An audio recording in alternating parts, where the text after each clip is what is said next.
Hey everyone, what is going on? Elvis here. Welcome to some more Lost Ark discussion. Let's get into it. But before we do, I just want to give you guys a heads up. The G-Star attendees website hasn't even been updated yet. I'm very concerned the fact that it's only 1 month away and they haven't even done a simple update on their website. It takes longer than a month to prepare for these events. Just getting the printing done on some of those massive displays, like, I don't know, a little bit concerned about this, but anyway, let's get into Lost Ark. Now, something that I wanted to talk about that I haven't before that is in Lost Ark, and that's the unique relationship that players have with the NPCs. There's a couple of different things that actually go on. First of all, you actually have to build up your own reputation to be able to get more information. This is actually displayed in the menu towards the left of the screen when talking to NPCs. The more favorable you are to the NPC, the more information you're going to get, I assume, about hidden secrets and just questing help in general. How does one build up this kind of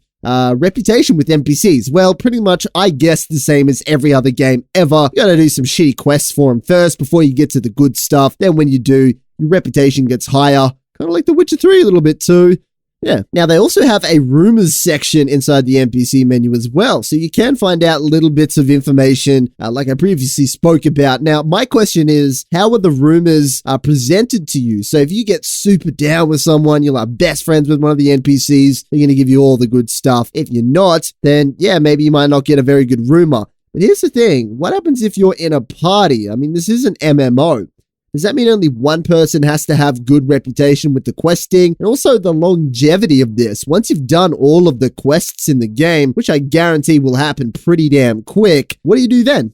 How valuable is this system? I guess it really is kind of just valuable at the start for the role-playing experience, and then it might phase out a little bit more and get cool again when new content comes in. My experience with content when it comes to these type of games is that they're always amazing to do the first time through, and even the second, third, fourth, and fifth time. But generally, when you're actually grinding in these type of games, you're usually grinding through certain content. It gets very repetitive, or not repetitive. It does get a little bit repetitive, I should say, but mainly like numbing. You get numb to the actual storyline. It has no value or impact after a set. It's like reading a book, 100 times in a row. You just don't care about what the content is. You've read it before.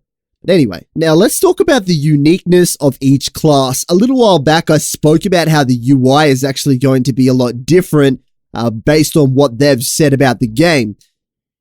Now, when you actually look at the cinematics, you can already see this present with each class. If you look towards the right-hand side of the characters, you can see that each one has a very different system. Now, this kind of feels like a slight step up from the usual resource system. We know some games have allocated certain resources and called them something else, and even given them visual differences as well.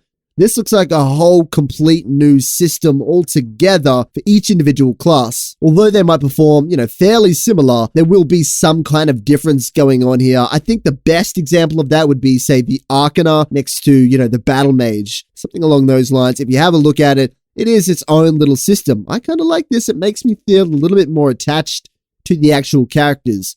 The learning curve, however, is going to be very simple, but it's just enough to make the class feel unique. Now, I also wanted to talk about what Lost Ark actually needs, in my opinion, to be as successful as possible in the West, as I assume it's going to be in Korea. Now, coming from, a Western player, I can tell you that if the game gets released and then re-released in English 2 years later, people will play it, and they'll enjoy it, and it will be a hit based on how good the game is. Although, it won't be a massive worldwide hit if they do this. A large majority of people in the West won't play a game that's already been released, just for the fact that it's not new. People know that. A lot of people, I hate to say it, just like the brand new stuff. They want to be the first in and everything along those lines. The second part about that is to get it over here at the same time. To be successful simultaneously, they're actually going to have to front with the marketing budget big time. So that means a lot of extra costs. And yeah, we just don't know if Smilegate wants to front this kind of budget. So yeah, I really think that if Lost Ark is going to be successful, it does have to have a simultaneous release. If not, it still will be, but nowhere near the type of attention that this game could get. This could potentially dramatically compete with Diablo 3, Path of Exile, and other games very similar in a big, big way. But if it's going to be a 2-year release thing, it's already been out for ages, then I think a lot of the value will be taken away from the game just because of that reason alone. Anyway, friends, just before you go, I hope this gets you excited. I'm going to be spending a lot more time making Lost Ark videos throughout the week.